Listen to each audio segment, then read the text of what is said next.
up, y'all? All right, before we continue in the next in our series of residential lock rekeying, which, spoiler alert, will be Titan, which is a quick-set product which is now discontinued.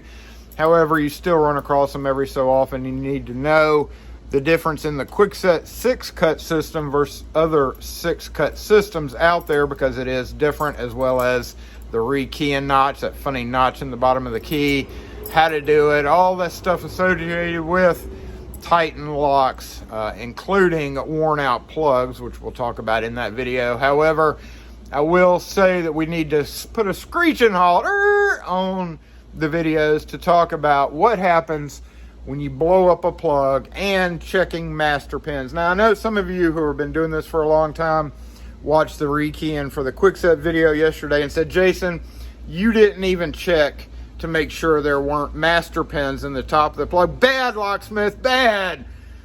Yes, that's true. You always check to make sure there are no master pins in a lock. Now, I have had many videos over the years where you see me rekeying locks and not checking for top pins. That's because after a while, when you're doing this, you can almost tell when there's master pins in there. Not all the time, but sometimes, and that takes quite a bit of an experience. It takes quite a bit of I keep wanting to say of an experience. That takes quite a bit of experience to feel that when you're putting the key in and out. However, when you're shimming locks, right, the top pin, there could be no master pins in there, period, but the top pin, which is pushed down with the spring, can actually go down in the plug, and then when you reassemble it, you're missing a top pin.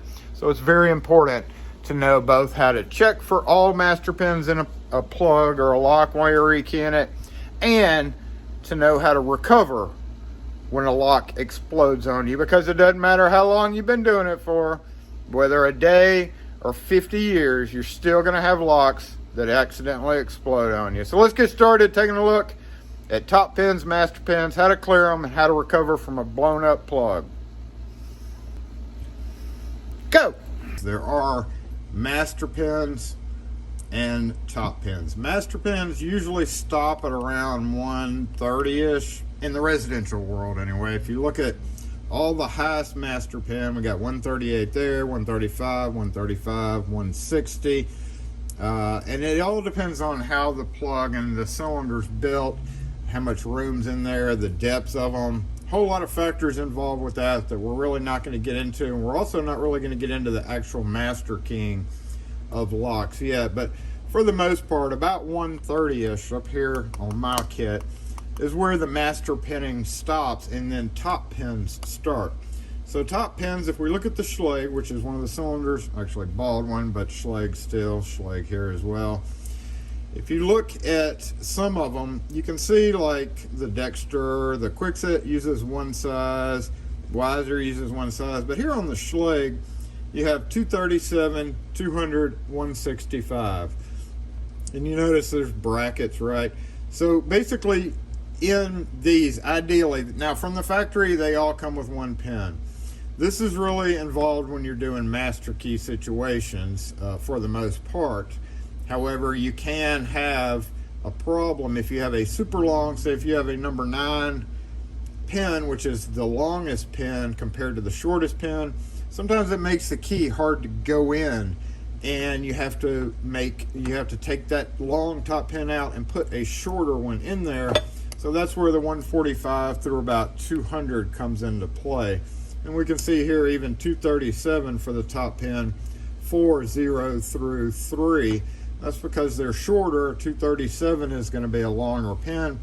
That makes the pin stack balanced, and in theory makes the lock operate correctly. It's kind of mostly important when you're master keying, because if you have a really tall pin stack and a really tall top pin, the key will not go in correctly, and you do have to shorten that pin. But in all locks, when you're rekeying them, you do have to make sure that there are no master pins in the lock as you're rekeying it. So in this example, we're going to go ahead, we've got a few top pins loaded, so we're going to go ahead and start rekeying it as usual.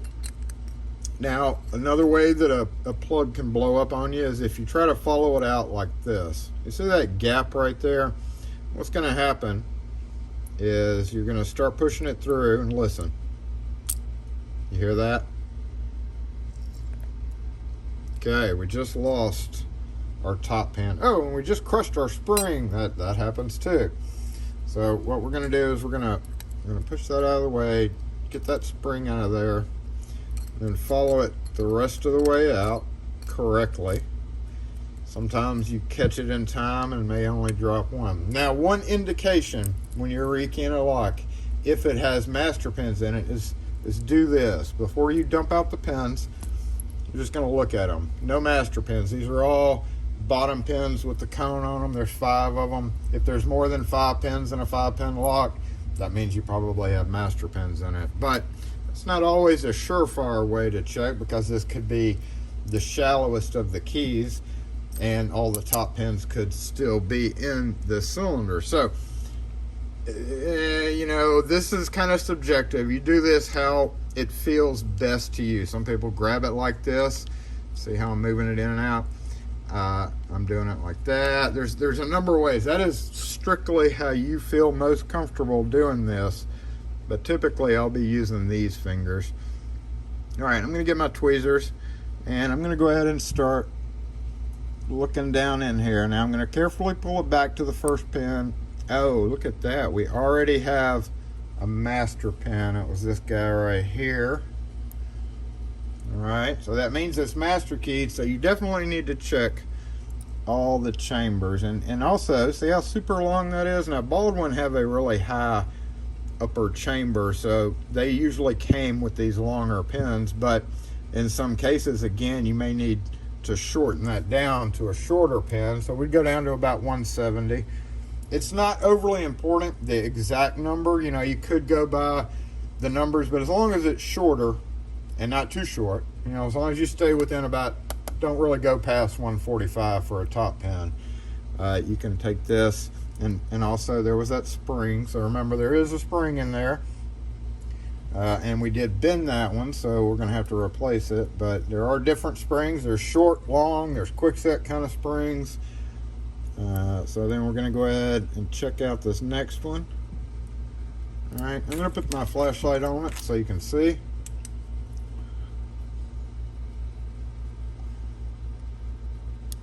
All right, there we go. We got another one out.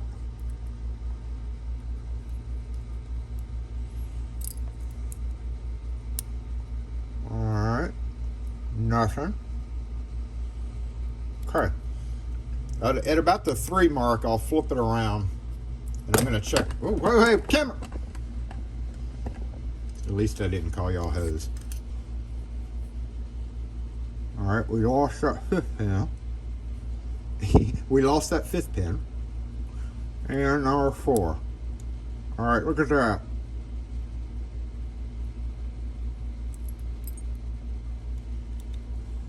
All right. So now we need to reload it. We need to replace that spring.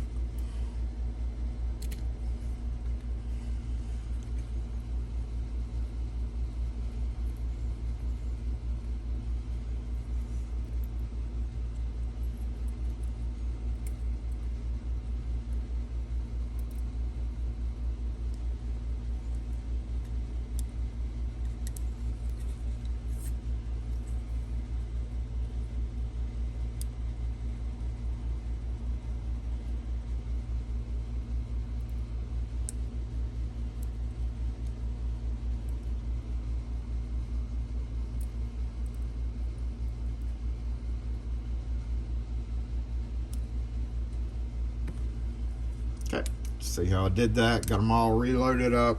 No master pins in there. And oh, we need to rekey this, don't we? So 3, 7, 7. What was it? 4, 7.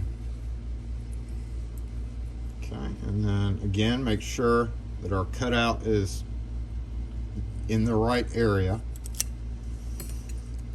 When you're learning, if you're able to, I would highly recommend that you use a solid follower to do this. It makes it a lot easier. All right, so it gives you a little bit more certainty on how those are coming out. In this case, we have a shimmed cylinder, And I believe we have a top pin in there. If we take, say we're going to key this to this key, boom. Okay, we're going to check that out. Look at that. That's a different color. Look at that. That's a really tall top pin, and that is because there's a really short bottom pin in there, and that's allowed, you're allowed to, you know, pass that by as you're shimming it, and it can accidentally get caught in there. So there, we need to go ahead, both check for upper pins and see where it's missing out of them. See, with this solid follower, you can kind of catch your pins, and we'll just put them aside for right now. Oh, there we go. There's that number 3. We missed that one. That one was where it was in the chamber. And we're going to check these back ones real quick as well. Now, there is a tool out there that has a little ball bearing in this. It's like the Easy Loader, I think. Might be a good tool to have, but you certainly don't want to rely on it. You want to know how to do this as quickly as possible.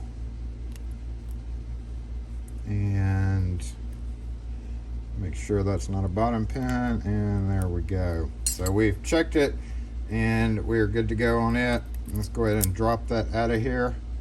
It is not needed, and this is not this key. We'll just pretend like we have a key for it. Once again, run it through and turn it. Good to go.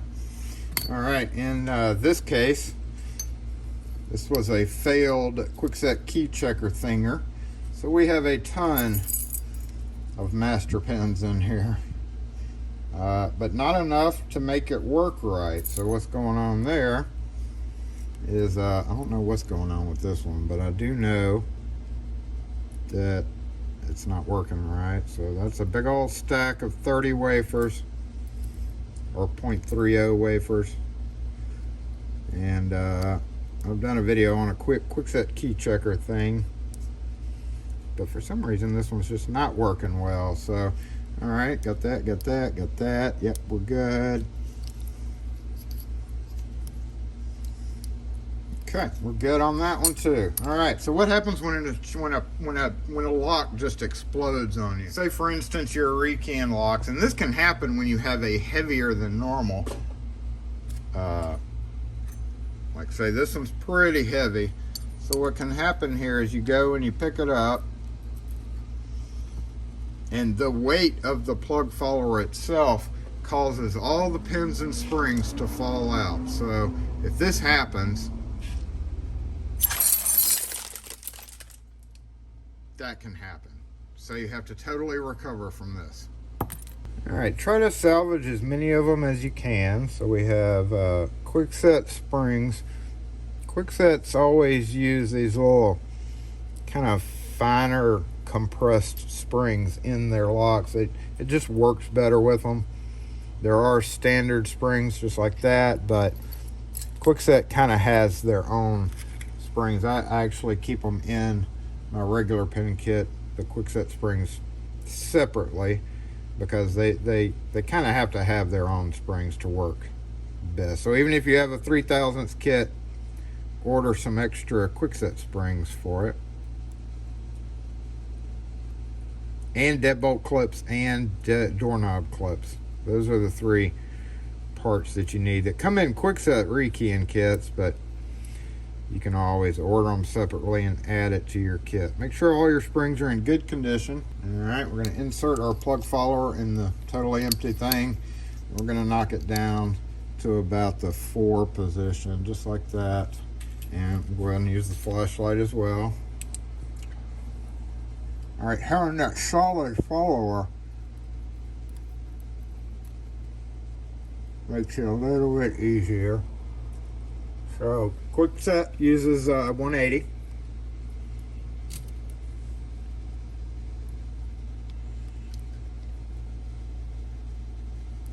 Just like that.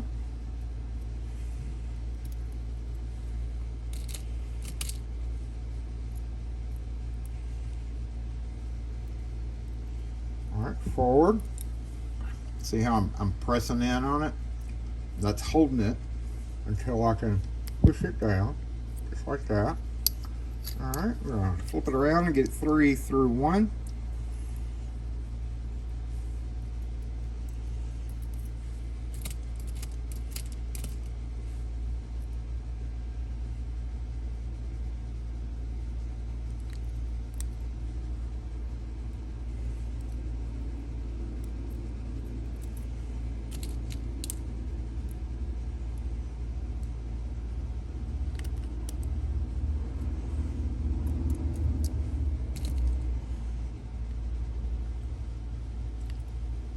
All right, here we go.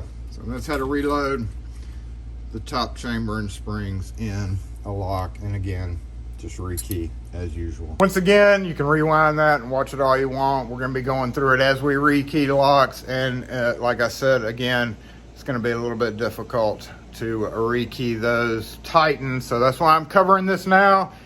If you have any questions or comments, post them in the comment section. We'll catch y'all next video.